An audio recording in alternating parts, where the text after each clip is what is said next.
The USC versus UConn game showed just how far USC has to go.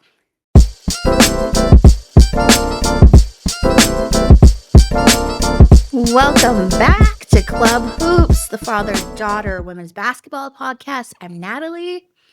I'm Gregory. Thank you, Gregory, aka Dad. AKA Daddy. Yeah. Yes, so it is the Monday after the USC versus UConn game, and we're going to talk about it. I just remember how just awful USC looked, and that's why I took a pause. Listen, I left some room open, a tiny window of optimism open for an upset. This was anything but. It was a blowout. It was a complete knockout. TKO. Yeah. Unfortunately, I thought we'd see a little bit more competition between the two, if Yeah. no other reason, because it was, UConn playing SC. And as I said, Geno's a great coach. He obviously went in with a game plan. He obviously, did not want the team to get comfortable with leads. He coached from the beginning to the end. Yeah, they got out coached, USC got outplayed. Yep. It was not a great time for USC. I think I too thought we'd see some competition. I never thought they'd win, right? That was just be like, oh, wouldn't that be fun if they were the ones pulled up? I didn't think they'd win. But to your point, I thought they had a little bit more fight in them. Yeah. I think I go back to the Washington game. And I was using that game as maybe this is a fluke, like, okay, the low scoring, just the lack of energy. But I feel like USC's performance in UConn echoed the same way they played against Washington. They couldn't score. They were getting beat all the time on defense. They don't really have the energy. Like, they didn't really have the energy of this is a marquee game.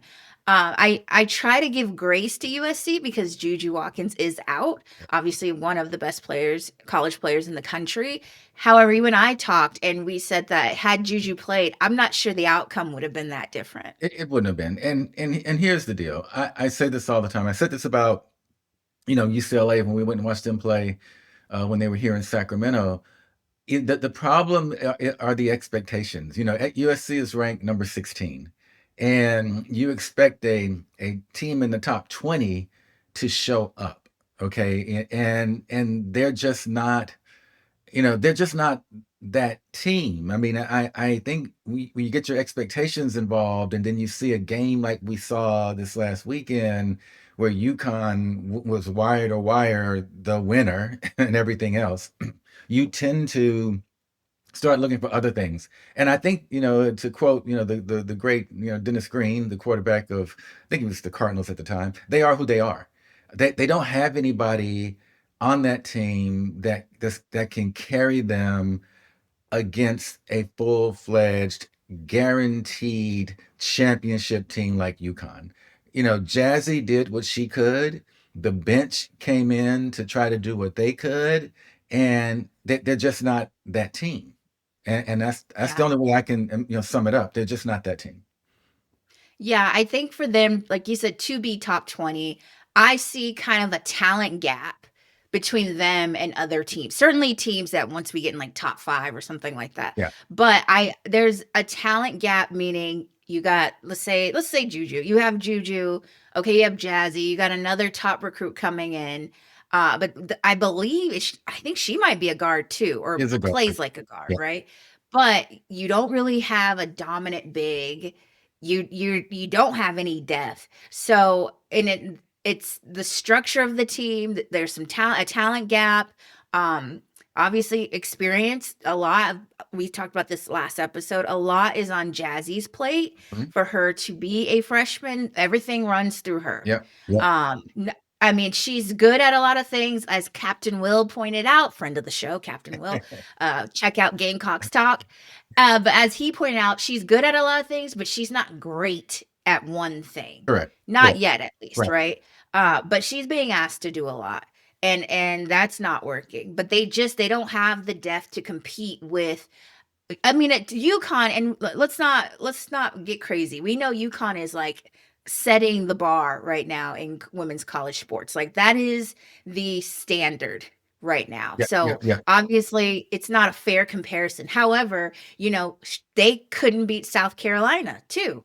They still have trouble. They're still having trouble with these teams. Lost to Notre Dame. Yeah. Um, I don't even know what that was against Washington. They Yep. just kind of like squeezed by them. So I wonder if even adding JuJu back, how much of a difference or how much these games are going to be won versus this season that they're either losing by some decent margins, like they lost to South Carolina, UConn, um, and then lost in the buzzer beater with Notre Dame. But like when JuJu gets back, how different is it really going to be?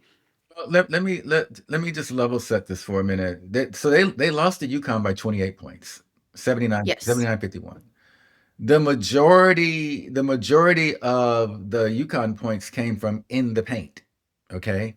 And even when JuJu returns, I don't think she's D'ing folks up in the paint. Right. Now, she Right. may and will add more scoring power, more offensive power, and that is, that 51, maybe, upped to like 70 or maybe even 65, whatever, so that the margin or the gap, in terms of the loss may be reduced.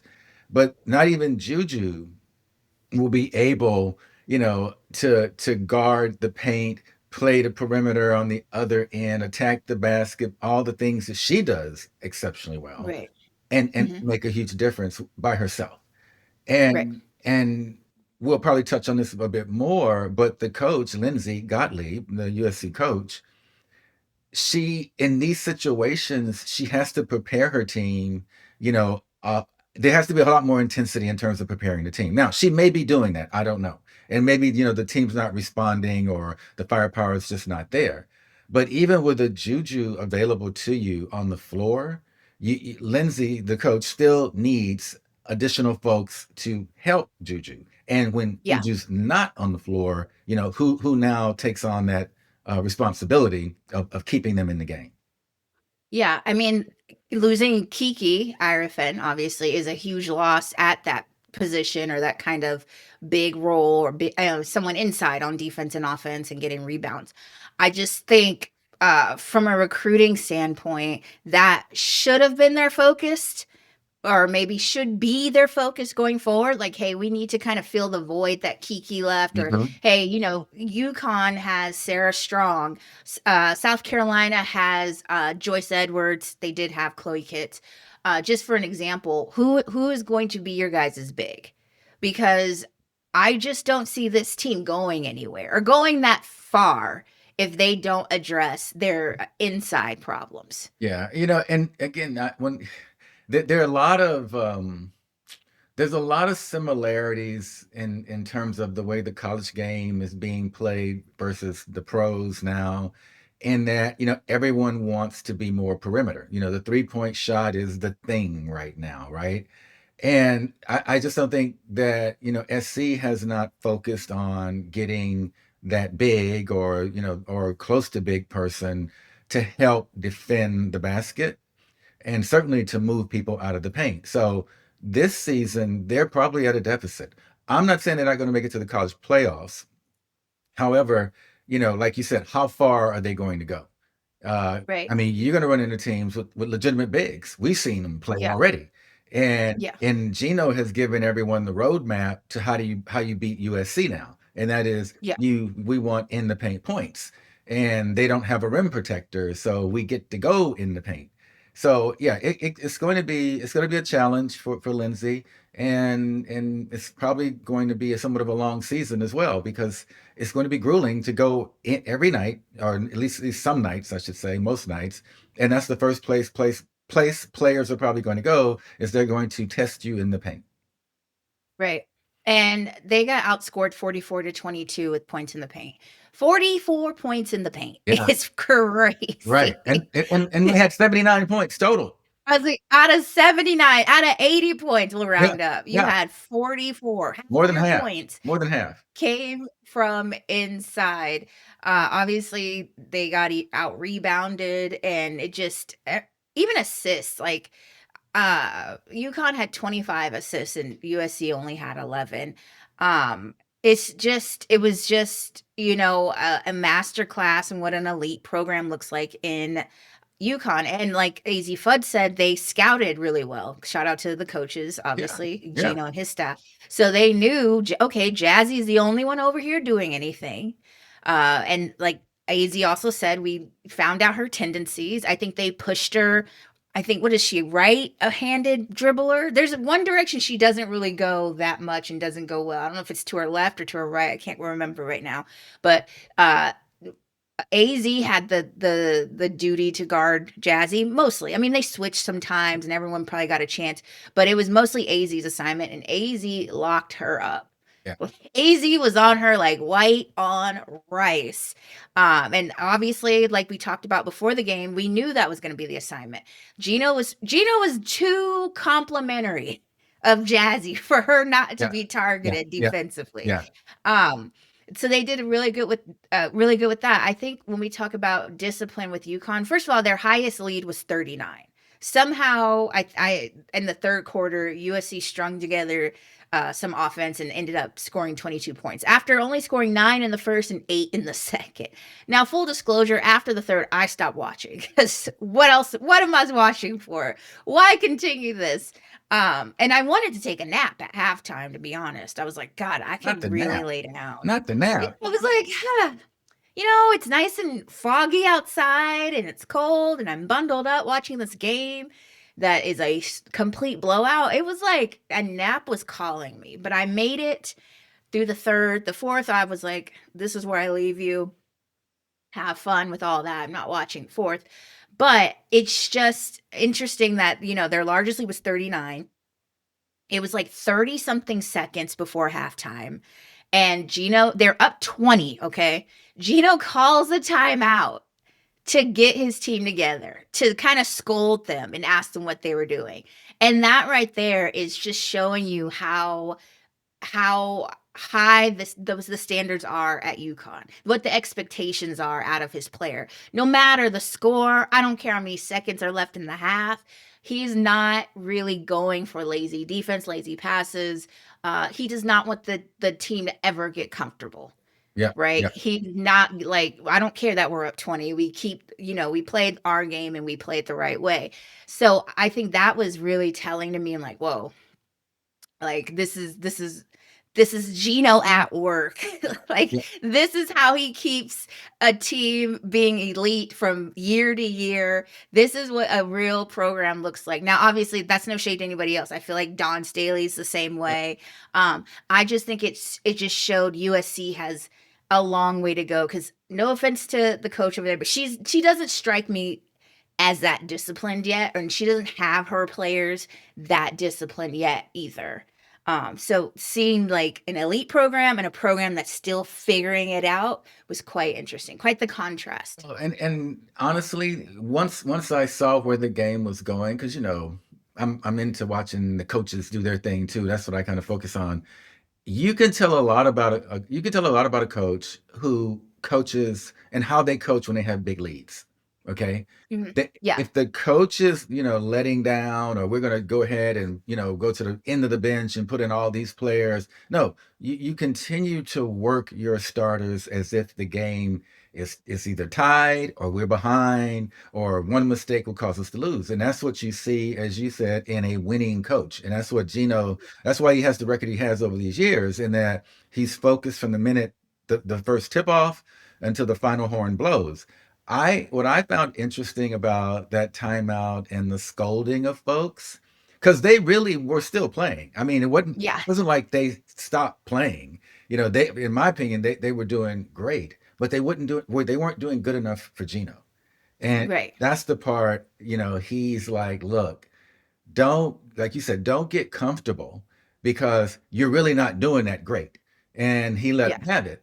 And I think that kind of mentality, they're 10-0 now, by the way. That kind of mentality is what wins you championships, and obviously it's worked for him over the years. Hmm. Lindsay, on the other hand, I didn't see her. I saw her in more of a like a victim mode. You know what I mean? She didn't really kind of she didn't get excited enough to excite her team. We're losing. We have to do something. Or this is not what we talked about. I didn't see her, I didn't see intensity on her part. Whether you're down, 2 or 20, the coach has to bring some intensity. And I get it. You have injuries, you probably feel like you're outgunned in certain areas, but I didn't see a lot of intensity from her. And Yeah. and to me, when you show the other team that essentially you've kind of sort of, given up, or you're not trying, or you just want to get through this moment, that's good teams, and then Geno saw this. Good teams will hone in on that and just attack, attack, attack, attack. And I think that's what, towards the end of the game, we saw him sort of pull back a little bit. But the SC coach needs to get her intensity together, at least her game face, if nothing else. Yeah, and when we go back to UConn and talk about their depth, Blanca Quiñonez, who is a freshman this year from Ecuador, balled out. And again, only a freshman, scary hours. She looked really good out there. Like I said, she came off the bench, but she had 21 minutes and scored 12 points. They had no answer for her either. And I just think, you know, with the, and I keep saying elite program, with the elite program that is UConn, having that type of depth, having a player like Blanca and she comes Yeah. off the bench, you have to feel good about that. I mean, that helps you feel reassured that it's not all on Sarah Strong. It's not all on Sarah Williams or Ashlyn Shade or whoever. Like it's not like, oh God, if Sarah Strong, and don't get me wrong, Sarah Strong is obviously very valuable to UConn. I'm just using an example. If she were to get injured for whatever reason, you still have people to fill her shoes. Kind of like I'll use South Carolina and the way they've handled Chloe Kitts being out. As essential as Chloe Kitts is to that program, they've found a way to kind of make up for not having her because they have great depth over there. UConn has Blanca Quiñonez, and she is just she's going to be a superstar. So I really enjoyed seeing her play and get big minutes on this game and perform very, very well. Yeah, the one thing I enjoyed in terms of watching her, and I think Jazzy shows this as well, but for a freshman, her basketball IQ at the college level, the D1 level, is pretty good. Yeah. She didn't make, I don't think she made mistakes. I didn't see her make any mistakes per se, but she did show an ability to get into the game and stay within the framework of the game. She didn't get outside of that. She played her game, which evidently Geno must have told her, or somewhere along down the line told her, this is what we need from you, when I put you in. And Right. she stuck to that script. I think before the season ends, she'll end up getting more time on the floor. Hmm. I mean, this Yeah. now in these first 10 games or so, right now, she's sort of getting the feel of the D1 level, but she handled it exceptionally well, even though they had a big lead and she had some leeway to be comfortable and take risk. But her physical ability, talent, and then basketball IQ, she's going to get more minutes. Yeah. She's really, really good. I'm trying to figure out if she played pro overseas. I can't really figure that out. It wouldn't surprise me. Like Yeah. you said, when you said she the way she carries herself, the poise she has Yes. in playing this college game, that made me wonder, well, I wonder if she's played with like, older women and that's why she's very mature and very skilled and like you said, huge basketball IQ. Yeah. Um I think she did play pro. I Okay. think she did play Makes that pro makes sense. league. That makes sense. Because look, when you're playing at SC, the moment is big.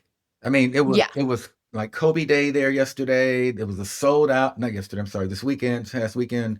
It was Kobe Day. They were wearing Kobe's shoes and rotating them in and out. It was a sellout. There was some stars in the audience. Hmm. The moment was big. And she Yeah. The platform is big. yeah, Yeah. and she handled it. and she Yeah. came in like, oh, I'm at a high school gym pretty much. No one put it up. I played pro. What Yeah, is this? the moment was big, and she handled that very well. No big deal. On the USC side, Jazzy had finished the game with 10 points, locked up. She was only 3 for 13 on field goals. Um, 2 for 3 on three-pointers, but she shot 4 free throws, only made 2. Like, she had 4 blocks, but like they did such a good job locking her down. Kennedy Smith had 16, was the high scorer over there. And I like Kennedy Smith. She's someone that I think she's reliable. She's consistent. I wouldn't per se look to her to take over a game. She has great defense. Like, she's a solid player. I just think they need someone who's dominant. Other than JuJu, to your point of, you need some JuJu is not your inside player, right? JuJu's not inside defense or offense. You need another player who's dominant. So, like when South Carolina won their championship, they had Camilla, 6'7" powerhouse. We go back to LSU when they won the Natty with Angel Reese. That was their powerhouse inside. It's probably the reason Iowa and, with Caitlin Clark, that's probably why they never won anything. They never had that big that can shut it down or put up some points for you. So while I like Kennedy Smith, they need someone else. They've got to get someone else over there. Yeah, they do. Quickly. Yeah. Quickly Well, before JuJu comes back. well, the other part, I just don't want to keep picking on USC and picking on USC, but the other part, the other thing I saw with that game that was somewhat a little, disturbing to me. You talk about scoring on 3 levels. One, the paint, the mid range, and then from the 3-point spot.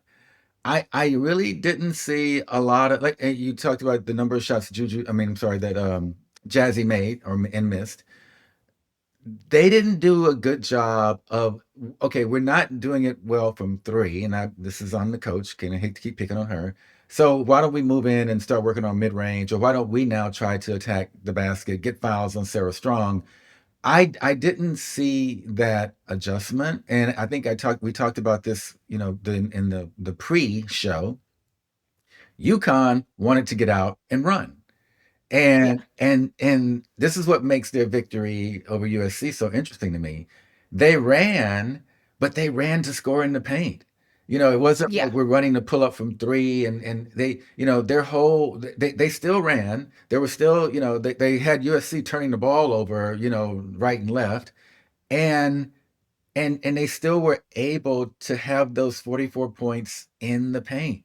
They Yeah. weren't like, they weren't like, okay, we too are going to just pull up and shoot threes, but they ran from like baseline to baseline, and they were unimpeded. I'll say that.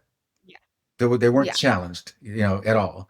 So And anyway, again, go ahead. I don't want Sorry. to continue to pick on the SC coach, but when you see that, you got to figure out, what do I want to sacrifice now? Do I want to sacrifice, the number of fouls? Should I start fouling like Sarah Strong? Should I just start running 2 or 3 people at her, ball denial? I didn't see a lot of those adjustments happening. And to your point about, how they ran, they only had 10 points off fast break, but they had 26 points off turnovers. Yeah, So to your point of they were running, but they were running to go set something that's up, right. right? That's right. They were running to go get in position and then get that ball inside. Yeah. And you're right on the USC. It doesn't seem like any adjustments were made. Now, again, everything's easier said than done when it comes to UConn. So, like to your point of maybe she was telling them this is what we need to do, and they just Right. couldn't execute. Right. But I thought that's a very interesting point you bring that up. But and in the same spirit of not picking USC, I'll give a shout out to Londynn Jones, smallest thing on the court, but still managed to score 14 points. I think she gave a lot of effort to be so undersized because UConn is also a team that's slightly on the bigger side height wise. Yes. But she had 14 points. Most of her points, I think, came from the free throw line. She was 8 for 9 and 3 for 10 for field goal. But she came off the bench, 26 minutes, gave 14 points. It was a worthy effort. Gold star, you Londynn. Did not call her out in the pre? You did, and I was like, Didn't I well, call her out? I I said, "Watch yeah, for her." yeah, she's a spark off the bench for sure. She is usually undersized, but that doesn't keep her from making an impact on the game. Again, it's just but like Becky said, your best player can't be the smallest thing on the court, though. So No, no. Well, shout out to she she Hammond. she relentlessly attacked the basket.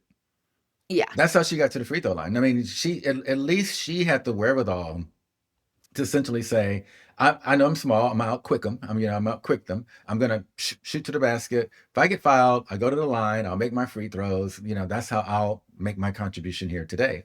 So yeah, I like her. I do like her because she is small, a bit undersized, but she has heart. She has heart. yeah, Yeah. yeah. And it's interesting that UConn only shot 15 free throws. I say interesting because you would think USC would be getting physical with them or, something, but not really. I mean, Sarah Strong only shot one free throw. Uh, no one was touching her. No one was putting a body on her. It wasn't really, and I think you made this point earlier, it wasn't really a physical game. It's not. There was no physicality at all. Like UConn was playing clean defense, and then on the other side, UConn was just beating USC on defense. So there was no physicality. It wasn't a good game, unfortunately. We said in the pregame, if JuJu would have been playing, maybe the lights would have been a little brighter, the marquee a little bigger, but there was no JuJu. I will say shout out to her though for flying from the Team USA training camp to be on the bench with her team, shows some great leadership. Girl, this wasn't the game to fly back for, but that was very, very kind of you. Because woo, Chile, the ghetto. Uh, It was pretty bad, but I'm glad she was there for her teammates and yeah. supporting them from the bench. And by the way, someone commented that, because we said Paige wouldn't be there either because she's at the training camp. We know Paige is a professional. Like that, I thought it was clear. We were just talking about her attending the game, much like Diana Taurasi did, much like Cheryl Miller did. Ooh, hit my mic. Much like Cheryl Miller did. That's what the point we're making when we said Paige I'll wouldn't be be there. there. I Yeah. think if she didn't have that training camp, Paige would definitely been in Yeah. attendance because, like you said, Dad, it's a big game at the end Big of the game. day. It's a big game. Yeah, I think, yeah, she definitely would have showed up just to support Geno and the team. So yeah, I mean, I don't think, yeah, I'm not sure how we got misinterpreted on that, but interesting. Finally, Kaylee Heckle, who's a transfer from USC, is on UConn. USC fans booed her. The Boo Birds came out for her. Very surprised. When I heard it on TV, I just thought maybe they're booing a play or a foul or something. And then went on Twitter for the tea, and they're like, yeah, they're booing her in Galen Center. Gallon Center, how do you pronounce that? A gallon. They were booing her. And I thought that was interesting because she's not the first or only person to transfer. Give me the tea on that if you know. Was she running her mouth or something? Because on Washington, who is that? Howell, I believe her last name is. She transferred? Yeah. Y'all were y'all booing her too? What's the tea? Ava. Yeah. Uh yeah, I was quite surprised. Although, I like sports to get a little messy, so I don't mind it. She I think Heckle was surprised. I don't think she expected to get booed, but she got booed. I'm a bit surprised though. She wasn't that much of a standout when she was at SC. I don't I yeah, I don't I don't know. Maybe it was something that was, said on social media before she left, after she left. Maybe they, I don't know. But she wasn't. I mean, she gave effort when she was with SC, and she played, but I don't think she was that much of a standout. At least not enough to get the ire of the Trojan family to boo her when she takes the floor. So you might be right, yeah. Natalie. There might be something out there. If folks do know, yeah, you're right. Hit us up. Let us know because that's a USC fan base, bit. please tell me what's going on. Yeah. What could she have done? What could she have? What am I missing? Yeah. Yeah. Who's her What parent? am I Hey, missing? who's her parent? Right. Who are the people? Yeah. What's going on? Yeah, so that was the That was the USC, the UConn game. Shout out to UConn keeping it rolling. Like you said, Dad, they're 10-0. Who can stop UConn? Who can stop? Michigan might be the only people that come close this season. The rest of you, step it Well, up. well, Step your draws up. I'm gonna offer. I'll offer a thought. You know, if the coaches are out there listening, the D1 coaches or whoever they're going to play next, maybe they are listening. You have to get physical with UConn. Yeah. You have to get physical with them. From what I saw, there's no other way. You have to slow them down, and that's through physicality. You have to push Sarah out of the paint. That's physicality. AZ Fudd, you can let her run around on the perimeter, but at the same time, you have to be physical on the perimeter. Okay. Yeah. So that there's going to have to be they need to be uncomfortable. And so Mhm. that's not going to guarantee you a win, but it's definitely going to keep you from getting the kind of spanking that SC got. Right. If you can manage to get them, you know, in an uncomfortable place through physicality, you won't see them have their way the way they did with USC. So Yeah. I offer that as a suggestion. Start with that because they are a very, very, very good team. And if left alone, they will crush you. Yeah, when USC was down 39, I flashed back to me saying last episode, I don't think they're gonna get blown out by 40. I'm like, Yeah. Jesus, just make me a whole liar. Yep. I'm a liar. Yep. Uh, the thing I want to round this episode out with really quickly, Louisville versus North Carolina. Louisville, number 22, beat number 12, North Carolina in overtime, 76-66. Louisville is one of those teams that I don't think is ranked properly. I think they're what do you call that in gambling, Dad? The Trap trap game. bet It's a trap game. game Yep. every time they play because a number 22, remember they almost beat South Carolina. South Carolina Yeah. just got lucky that they didn't lose. They almost beat South Carolina, and they're at 22, and now they've beaten North Carolina, who sits at 12. So they're either competing with these top 20 teams or winning, and they're ranked 22. I don't think so, because even in this game, yeah, they had to fight back a bit in the fourth quarter to push it to overtime, but they stayed in control. This was not an easy game for North Carolina. And then the story here is in overtime, they outscored North Carolina 10-0. Shut them down. They went scoreless in the whole overtime and scored 10-0 and ended up winning the game. I think Louisville is the sleeper this season. You know, you have to again, like SC's ranked 16, and they're surprised, surprised me that they didn't play like a number 16th ranked team. You have to be all you always should be cautious of these early rankings. You know, the folks that do that, they don't get to see the ins and outs of these teams. So you're right. Louisville is probably playing much better at a higher level than what their ranking indicates.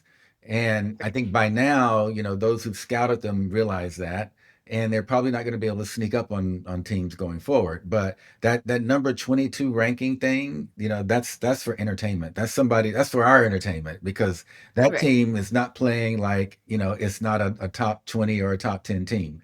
They're playing right, and right. they're playing they're playing very hard, which means they're not giving up just because they have a better ranked team in front of them. So yeah, I totally agree. Totally agree. They're playing And much better than they're 22. And they're 2-0 in conference play, ACC. That was a conference game against North Carolina, and now North Carolina is 0-1 in conference play. So big ups to Louisville. Y'all are doing great things over there. Before we get out of here, I want to remind you to like and subscribe, as I often do. Daddy, do you have anything you want to promote? Again, as I often do. After I often do, I ask you, do you have anything you want to promote? Let me be clear. Thank you. Thank you. It's recipegenie.com. Please visit that site. Yeah, I'm promoting that. and I It's a and I will link it in the description box. oh, thank you. Uh, yeah. We will do that. Yeah. We would links mentioned, just like I'm about to mention. I did a holiday special for Take a Look. I will link that also in description box, Oh, but you can also check your local listings. It is on YouTube. You just do Take a Look with Marcus Allen, but again, I'll link it in the description box. Another reminder to our audio loyalist, we are on YouTube. So like and subscribe on YouTube. We will be back with another episode very, very soon.